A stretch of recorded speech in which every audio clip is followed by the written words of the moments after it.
And my name's Dave Krzeminski. I guess I would say, illustrator and screen printer.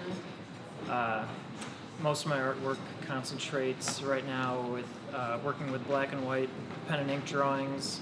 I'm kind of developing I like to call it like an abstract pattern, like kind of style over the past few years. It's a little bit of a departure from what I used to do in the past. I used to try to do more realism, but still kind of concentrated in like high detail, really fine point, black and white illustrations. So over the years I've been kind of developing this abstract, kind of like squiggly line art style that I really wanted it to be something I kind of developed as almost like an automatic process.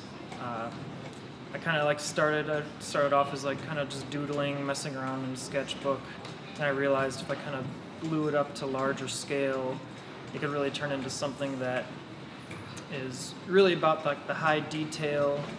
You can really get your face up to it and kind of get lost in it. Like you can look at the same piece for however long you want, however many times you want. You always find something a little bit different. And over the years, I'm just kind of developing that style has become a little bit stronger, kind of changed a few things, developed a few rules for myself as well, as opposed to just being extremely or 100% random.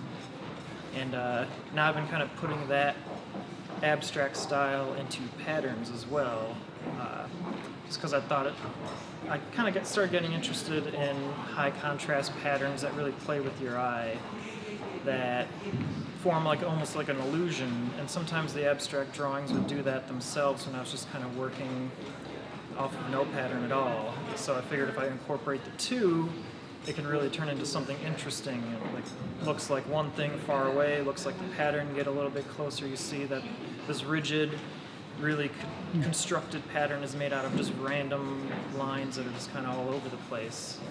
And I thought that would turn into something interesting, and again, something you can look at for a while and never see the same thing twice. And as that started getting developed a little bit more, I started incorporating that also into screen printing. Since I work primarily in black and white, thought screen printing is a good way to add some really vibrant colors to it. When I'm working with pen and ink, it's like I could work in paint, but I have a lot more control with a pen, and you can't really get super vibrant, super fluorescent colors with like pen or ink. And so that's why screen printing kind of seemed the natural way to go to get like the colors that I wanted, and also allowed me to kind of play with it a little bit more on the computer before I actually printed. Like instead of just printing the actual drawings themselves, I can add gradients, I can add other elements to it,